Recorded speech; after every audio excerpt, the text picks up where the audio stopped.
Recently, after being closed for 3 years to install a new HVAC system, one of Washington, D.C.'s most historic homes has reopened to the public. And of course, it's Sunday. Jimmy's here. And of course, Jimmy, you had to go and take a sneak peek for yourself. Well, there was no way. There was no way I was going to pass up a trip to the home of the Lion of Anacostia, Frederick Douglass. You know, he bought the house that he named Cedar Hill in 1877 and spent the last 17 years of his life there. The next time you have friends and family come in town, skip them all, because as you will see, you need to take a trip to Frederick Douglass's Cedar Hill. Frederick Douglass is one of the most important Americans to have ever existed.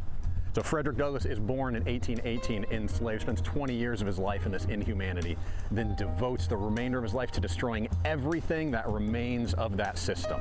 Although the system of slavery is gone, supposedly, by a certain point, all of the prejudices, all of the belief structure, so much of that in-ground ignorance that led to it is still here, and he's trying to triumph as one of the greatest human rights champions of world history out of this home. So he's going to come to this home in 1877. He's 59 years of age. This is today the historic Anacostia neighborhood. It's called Uniontown then.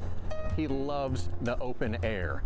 And part of what he loved about this house that's so great for us, you can still come on his front porch this day and still get one of the best views of the District of Columbia, even now, just as he had it, where you're close to the city and you're technically inside it, but it feels a little removed. Most of the items in the house, about 70% of every single item in the home is original to the Douglass family. And one of the great things we have in here among the many treasures is this chair at the edge of the table closest to us is Frederick Douglass's dining room chair. Yeah, this is Mr. Douglass's private study.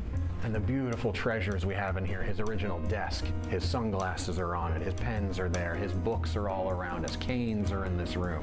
What I love is this quote that Frederick Douglass's widow said, that she wanted this home to be almost like another famous home in this area. Yes.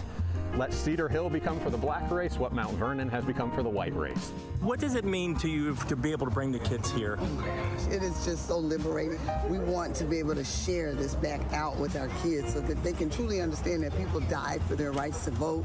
People actually died for their freedom to have a free education. So we're doing that because we're building the next leaders of this world.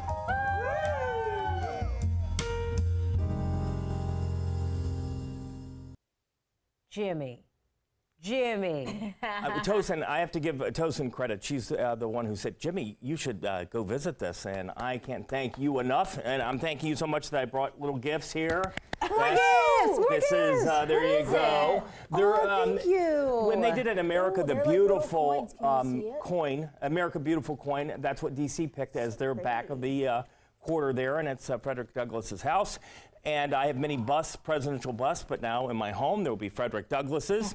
And if you want to go visit Cedar Hill, there's something that you need to do. Tickets are free, but you do need to go get reservations.